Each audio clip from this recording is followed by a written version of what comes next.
The Logitech Brio 4K webcam is a perfect addition to your live streaming setup. Affiliate link below. Hey, what's going on, everybody? My name is Matt Jarbo. This is 3 Buck Theater, and I want to preface this video by saying this. This is entirely unconfirmed. It is a spoiler coming out of 4chan, and it is probably not true at all, but I wanted to talk about it nonetheless. And the reason why I want to talk about it is because I kind of like the concept, but I could see where they might be tweaking it if this is in fact true. And recently, there's been a couple instances of people leaking things to 4chan that turned out to be true. So while I don't think that this is, it's entirely possible that it's something coming out of Universal, and they're just trying to maybe float it around to see what the response might be. But then again, it's probably not, and I guarantee you I'll be called out for even making this video in the first place. But over on 4chan's TV board, they have the Fast and Furious 9 plot leaks. As you can see, it's censored out here, so at this point, if you don't want to go forward, click out, come back to another video. But if you're like me and you want to see what kind of shit people on the internet come up with in the name of leaking, let's see what happens here. Because I'm also kind of waiting for any movie blogs to pop up on this and go like, exclusive Fast and Furious 9 plot details leaked. It's like, it's a rumor, it's unconfirmed, you don't know. And even no one else on TV bought this thing as being real either. But it's an idea here. So it says, the working production title is Fast 9: The Forgotten for release in 2019, likely to change. That part I actually kind of agree with, because it will come out in 2019, right? It will come out in 2019 and 2021, respectfully ending the 10 films after 20 years. They're going to make that a big spectacle, so that's what I think is going to happen with that. The plan is to bring back some of the older cast. Like who? No, I mean like legitimately, like who from the older cast would come back? Who from the older cast could come back, right? Like there are, Vince is dead from Fast and Furious that reappeared in Fast 5. You had the other guy from Fast 1 who was shot and killed, the little hacker dude with the beanie. You have the FBI guy that worked with Paul Walker, his handler that was in Fast and Furious and Too Fast, Too Furious, but we haven't seen him in a while. You could bring back Elias, the guy who played Nucky on Boardwalk Empire, who was in Fast and Furious 4 and showed up in Fast and Furious 6, the one that took Paul Walker to the jail. Well, there's also the bad guy from Fast 4 who made the appearance in the jail. It's Orega or something like that. That's the guy who could possibly be in this. Yeah, I don't really know about who else could possibly show. Anyone maybe from Fast and Furious Tokyo Drift? Right? Like Little Bow Wow and the other kid, Lucas Black. I mean, he showed up in Fast and Furious 7, clearly like a decade later, you know, to have that one little scene with Vin Diesel, but there you go. Now it says, here's the story. Johnny Tran gets released from prison to work for the Chinese government. The Chinese have heard that their American counterparts have their own racing black ops team, Don's Crew, and wants to create a rival team for China's interest. Dom's team versus Tran's team, made up of old faces, including the resurrected Han, looking for revenge against Jason Statham, who he believes Don has sold him out.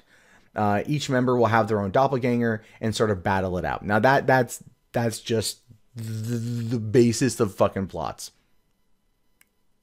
But it's not out of the realm of possibilities. And here's the reason why I say this. For one, the franchise is known for going back to older villains and bringing them back for cameos, or in the case of Jason Statham, turning them into a member of the team, right? And even fixing you had Owen Shaw, right? You had the brother from fucking the 6th movie, the bad guy from the 6th movie, ended up becoming a good guy in the Fate of the Furious at the end. Like, he helps out. So it's like they have a tendency, Hobbs from Fast 5 becomes part of the team for the rest of the franchise.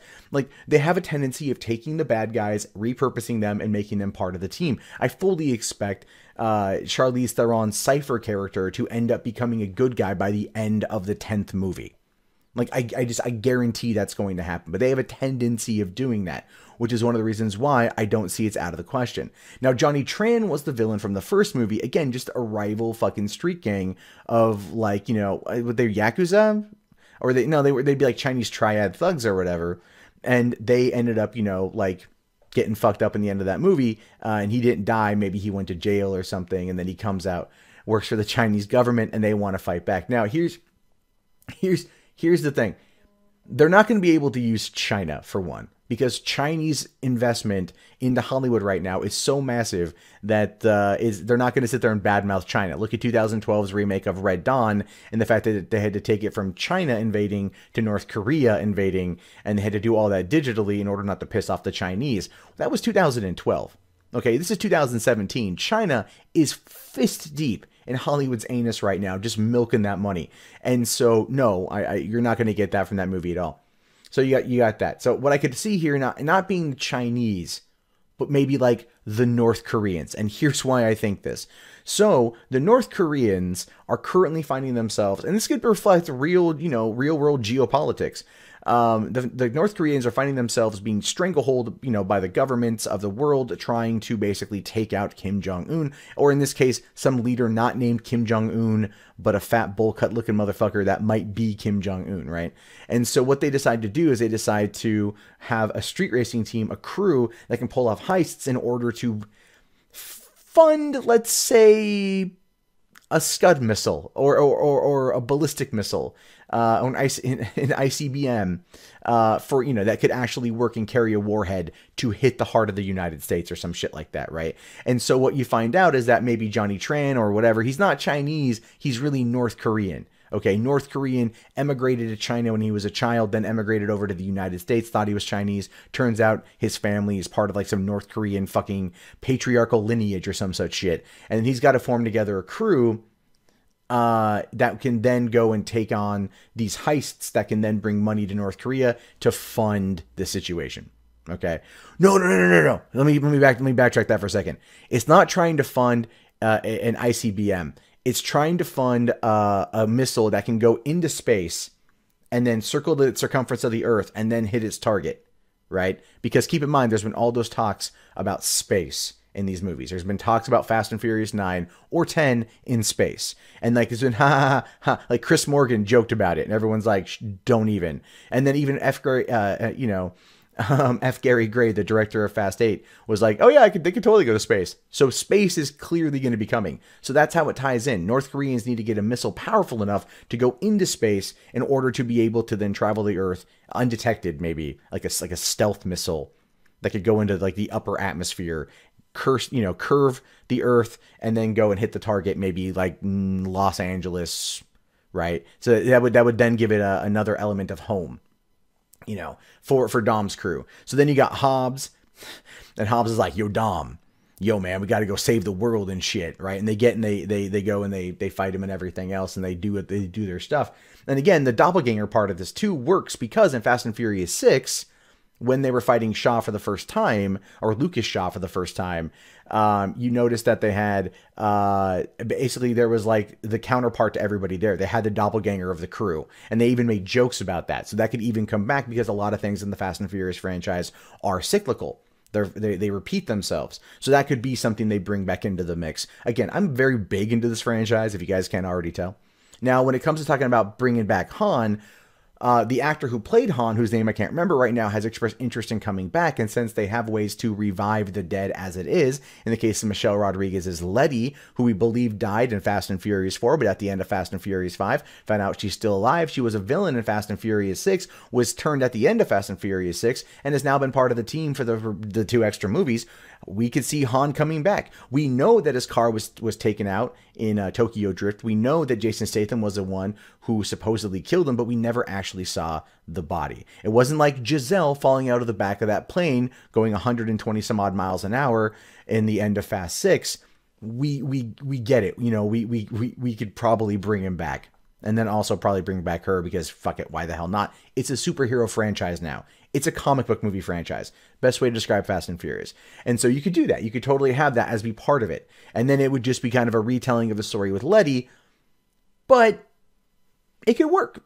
And then at the end of the movie, they have to then, the missile fires up, and then somehow Tej and Ramsey have to find a way to get the crew into outer space on like America's missile or some rich, or Mr. Nobody will know, like, because right now they've privatized localized space travel, right? So they've privatized that. So Mr. Nobody, who I just absolutely love as being in this movie, this franchise, I love Kurt Russell, could sit there and say, hey, we've got a guy.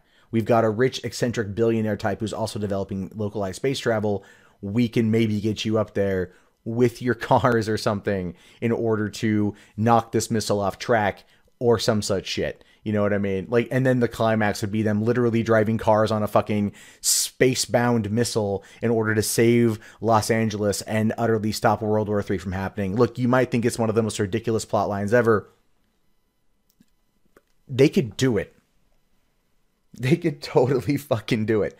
And so if this is believed to be true, which I do not believe that it is true, but I found it fun enough to want to speculate for however long this video is, it would be insane. It would be so dumb. So dumb. But who cares at this point? Who fucking cares? All right. Fast and Furious 8, they battled a submarine. Fast and Furious 6, they fought on a plane that needed to be on a runway for about 120 some odd miles, you know, given how fast it was going. Like, the rules of physics and gravity and just, I don't know, anything else doesn't apply to this film franchise anymore. It's all movie logic. And so using movie logic, my idea could entirely fucking work. But what do you guys think? Hey everyone, thanks for checking out the video. If you guys liked it, be sure to toss it a thumbs up, slap on that subscribe because I post new content pretty much every single day. Also, live streams 10 p.m. Pacific Standard Time, Sunday through Wednesday, and probably some extra days in between. If you guys want to support the channel, check out the Amazon affiliate link that was posted in the beginning, Patreon, PayPal, anything really helps out right now. But regardless, thank you guys from the bottom of my heart for being here. I'll see you later. Have yourself a great day. Peace out.